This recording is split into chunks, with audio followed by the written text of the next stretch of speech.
లేఖలు ఇవ్వటమే తప్పని రూరల్ వైసీపీ ఇన్ఛార్జ్ అన్నారు.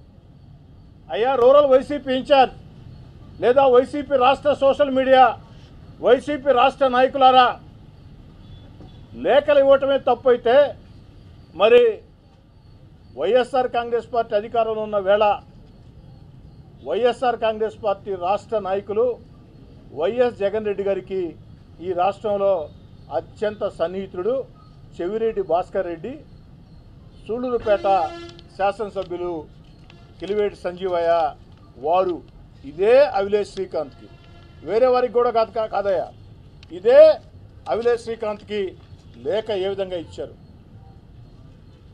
వైఎస్ఆర్ కాంగ్రెస్ పార్టీ రాష్ట్ర నేతలారా, నెల్లూరు రూరల్ వైసీపీ ఇన్ఛార్జ్, సాక్షి టీవీ, సాక్షి పత్రిక రాలేదా? మా మస్తాన్ రెడ్డి గారు సాక్షి రాలేదా? ఇంకెవరైనా సాక్షి రిపోర్టర్స్ వచ్చినారమ్మా?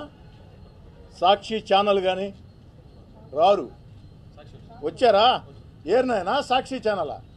ఒకరు బాగా తీసుకునైనా చేయుతునైనా ఒకసారి సాక్షి రిపోర్టర్ వచ్చిన్నారు కదా, ఒక్కరోజు చెయ్యి బాగా పైకెత్తి దీన్ని బాగా షూట్ చేసుకోండి. ఆయన వైఎస్ఆర్ కాంగ్రెస్ పార్టీ రాష్ట్ర నాయకులు, సాక్షి టీవీ, సాక్షి పత్రిక, rural YCP incharge, YCP social media వ్యక్తులందరికీ మనవి చేస్తూ ఉన్నా, ఇదే అవిలేష్ శ్రీకాంత్కి చెవిరెడ్డి భాస్కర్ రెడ్డి, కిలివేటి సంజీవయ్య ఇచ్చిన లేఖలు గత వైఎస్ఆర్ కాంగ్రెస్ పార్టీ ప్రభుత్వంలో, ఆ లేఖలు ఆధారం చేసుకుని వారికి పెరోల్ కూడా అప్పుడు ఇవ్వటం జరిగింది. మా ప్రభుత్వంలో మేము ఇచ్చిన లేఖల్ని అర్హులు కాదని తిరస్కరించారు. తిరస్కరించిన 14 రోజులకి అనుమతులు ఇచ్చారు. ఎలా సాధ్యమని హోంమంత్రి అనిత గారు విచారణకు ఆదేశించారు. విచారణలో అన్ని విషయాలు కూడా బయటపడతాయి. అయితే చెవిరెడ్డి భాస్కర్ రెడ్డి కానీ కిలివేటి సంజీవయ్య కానీ ఇచ్చిన లేఖల్ని నేను తప్పు పట్టను.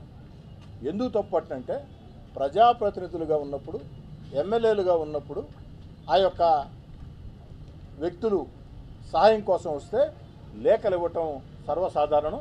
ఆ లేఖల్ని ఆధారం చేసుకుని అధికారులు నియమాలకు అనుగుణంగా ఉంటే ఇస్తారు, లేకుంటే లేదు. కానీ ఫస్ట్ పేజ్ లేకుంటే లేదు. మరి ఈ సందర్భంగా మరో మాట అందరికీ చెప్తూ ఉన్నారు. జీవితంలో ప్రతి సంఘటన రాజకీయ నేతలకి ఒక అనుభవం. ఈ అనుభవం నాకు నేర్పించిన పాఠం, ఏది ఏమైనా భవిష్యత్తులో నేను ఎమ్మెల్యేగా ఉన్నంతకాలం ఎవ్వరికి పెరోల్ లేఖలు ఇవ్వను. సహాయం చేద్దాం. ఎందుకంటే ఎవరైనా వ్యక్తులు వస్తే వారి తండ్రో వారి తల్లో లేదా సమస్యల మీద వస్తే ఇస్తూ ఉంటాం. కానీ పెరోల్ విషయంలో వివాదం జరిగింది కాబట్టి మా లేఖలు తిరస్కరించి ఉత్తర్వులు ఇచ్చినా మా లేఖల్ని పదే పదే చూపించి మా లేఖల వల్లే వచ్చిందని ఆరోపించారు. కాబట్టి సమాధానం చెప్తూ ఉన్నా, మా లేఖల వల్ల రాకున్నా ఇది ఒక వివాదం అయింది కాబట్టి ఈ యొక్క అనుభవం జీవితంలో ఒక పాఠం నేర్పించింది. రాజకీయాల్లో నేను ఎప్పుడు కూడా డాక్టరేటు, ప్రొఫెసరు, లెక్చరరు అనుకోను. ఎప్పుడు కూడా నిరంతర విద్యార్థే. ఈ విద్యార్థిగా నాకు నేర్పించినటువంటి పాఠం, భవిష్యత్తులో ఎవరికి పెరోల్ లేఖలు ఇవ్వం. ఎవరైనా పెరోల్ కోసం వచ్చినా అయ్యా సంబంధిత పోలీస్ అధికారులకి దరఖాస్తు చేసుకోండి, అర్హులైతే ఇస్తారు, లేకుంటే లేదు.